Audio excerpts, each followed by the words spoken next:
Welcome to Eerie Bites of History, your daily serving of strange bites of the past. Today, we're looking back into history with 3 eerie stories, all that happened on June 23rd. Let's begin. On June 23rd, 1959, officials at the University of Chicago quietly resealed a long-forgotten underground vault on campus grounds, one that had been long whispered about among the staff, scientists, and students. The vault, originally constructed during the height of World War II, was said to house radioactive remnants from the early days of the Manhattan Project. The university played a key role in developing the world's first nuclear reactor. But by the late 1950s, something had changed. In the months leading up to the sealing, several university staff members working near the site reported unexplained symptoms: headache, fatigue, nosebleeds, without any known cause. Electrical systems around the surrounding buildings began to fail sporadically, lights flickered, equipment malfunctioned. Even compasses behaved erratically near the vault's entrance. Without public explanation, a group of university administrators and security personnel descended into the vault. They stayed for several hours and emerged looking pale and shaken. That same evening, the vault was sealed shut, this time not with a standard lock, but a reinforced concrete barrier and a new sign warning hazardous material. No official statements were ever released, and to this day the vault remains closed. Some say it's just radioactive waste, but others believe the vault contained many failed projects, experiments, early prototypes of atomic devices, or even biological tests that were never meant to see the light of day. Whether urban legend or buried truth, the cursed vault remains one of the most chilling secrets hidden beneath one of America's prestigious universities.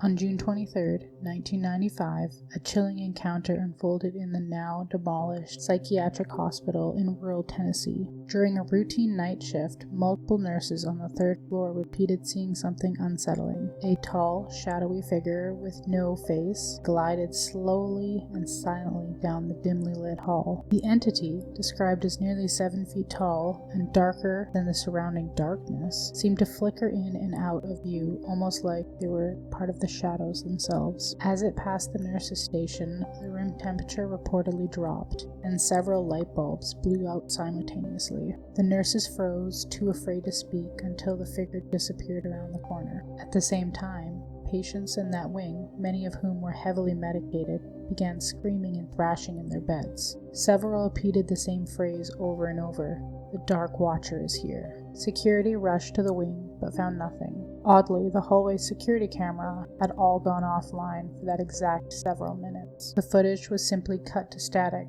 then resumed, with no errors. Technicians found no explanation for the camera failure, and the internal report labeled the incident as equipment interference. In the years that followed, paranormal teams visited the hospital, capturing unexplained EMF spikes and eerie audio, but nothing conclusive. The building was then finally demolished in the early 2000s. Some claim the haunting ended with it, others believe it simply moved on.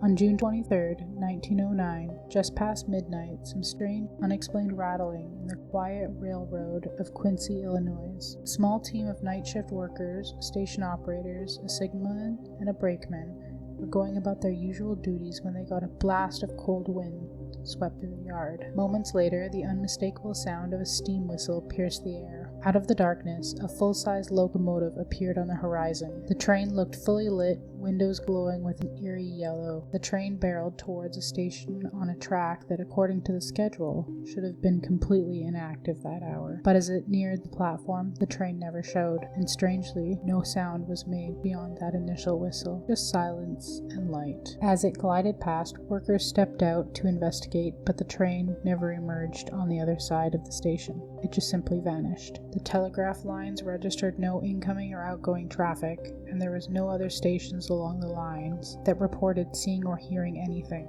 Yet, the station log from that night includes a written entry by the supervisor. Unscheduled train observed, no contact, appeared and disappeared without warning, staff shaken. In the years that followed, stories of the phantom train took root as a local legend. Every few decades, similar sightings were reported, always on a quiet June night. Some believe the train is a ghostly echo of a tragedy long forgotten, or perhaps the remnants from a timeline that never quite happened. Like your history snack-sized? Drop a comment with your favorite bite and subscribe. Join us daily for your eerie dose of the past.